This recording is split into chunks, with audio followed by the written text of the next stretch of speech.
So here we have the Ford Fiesta Z-Tech on a 17 plate. I'm going to start off by showing you around the outside of the car, and then we'll hop in and run through a few controls on the inside.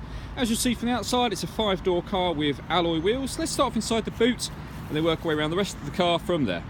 So you'll see as we approach the back of the car, not only do we have a really decent amount of boot space, but we've got a 60-40 split folding rear seat as well. Okay, so we're just going to work our way back round to the front of the car now, and then I'll hop in and run through some controls. But now that we've done a full circle of the car, you can see that it's in lovely condition the whole way round. Just briefly before I climb in, I think it's well worth seeing the interior from this exterior point of view. As you see, the seats are in fantastic condition. There's plenty to run through on the dashboard, so let's hop in and we'll do that now. Okay, we're going to start with the dials. On the left hand side we've got the rev counter, and on the right hand side the speedometer. In the middle at the bottom you'll see the fuel gauge, and then above that the total miles on this car, which are 2,405. You can change information that's displayed there by pushing the button on the end of the indicator stalk. As you can see, lots of different bits of fuel economy info, and back round to the beginning. We back out to the steering wheel. On the left hand side here we've got stereo controls. The button in the middle is the voice activation for the phone, so hit that button, ask it to dial anyone in your contacts list, and it will do that for you. That is of course once you paired your phone, which is done using the buttons here and the screen directly in front of it. So before we come back to the phone, you can see this car has got DAB radio.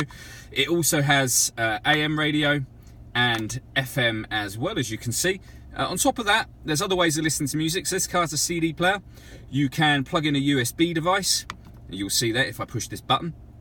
And once you paired the phone, not only can you make and receive phone calls, but you can also stream your music wirelessly via Bluetooth audio, which you can see on the screen just there. You'll see the CD player at the top of that unit, and then some of the buttons I was pushing a moment ago down on the left, including setting up your phone from that button just there. Beneath that, we've got the air conditioning. So fan speed is adjustable on the left, temperature on the right, direction of the air with this dial here, and then simply hit that button to turn the air conditioning on or back off again. At this time of year, rear screen heater and also front screen heater are particularly useful. And you've got this button just here. This turns off the stop and start. So this car is designed to cut out in traffic to save you fuel when you're stationary. If you'd rather not use that system, hit that button to turn it off. There is a full video on exactly how that works on our Facebook page, which is well worth checking out. We then have a 5-speed manual gearbox, a 12-volt charging socket underneath this cap for your mobile phone or a satellite navigation, and the USB input that I mentioned previously. All that leaves me to say is thank you for taking the time to watch this video. If you'd like to come and see the car in person and have a test drive, please feel free to call any of our MJA sites. We'd love to hear from you soon.